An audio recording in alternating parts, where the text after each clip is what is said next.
Здравейте, в това видео ще покажа как да сменяте банерите в софтуера за недвижими имоти в сайта ви за недвижими имоти. В всеки един от сайтовете има този модул, който е за рекламни банери, който се намира в страничната лента.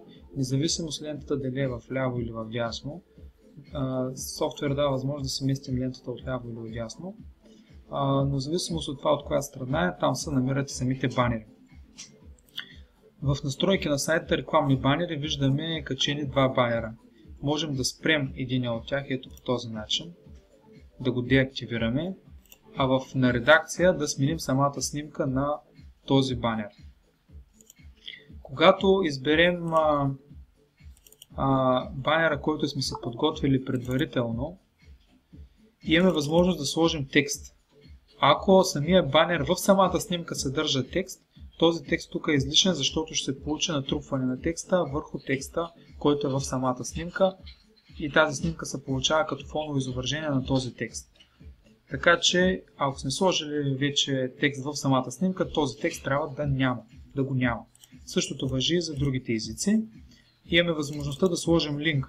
Ако имаме линк, излиза бутон с извиш още. Този бутон, ако нямаме URL адрес написан, т.е. линк към който да сочи съответния банер, не излиза абсолютно нищо, като линк и самия банер няма линк в него. Ето, качихме се нашия банер, връщаме се в сайта, натискаме Refresh, за да обновим информацията и да видим как се е получил крайният резултат. Ето ни крайният резултат.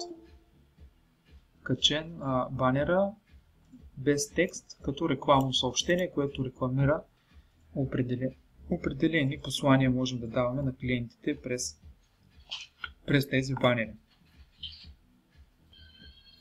Качването на тези банери дава завършеност на сайта и допринася за луксозната визия, ако бъдат изработени по красив начин. Т.е. ако тези банери са направени елегантно, стилно, носещи определени послания, дават завършен вид на сайта и правят сайта да изглежда по-луксозен.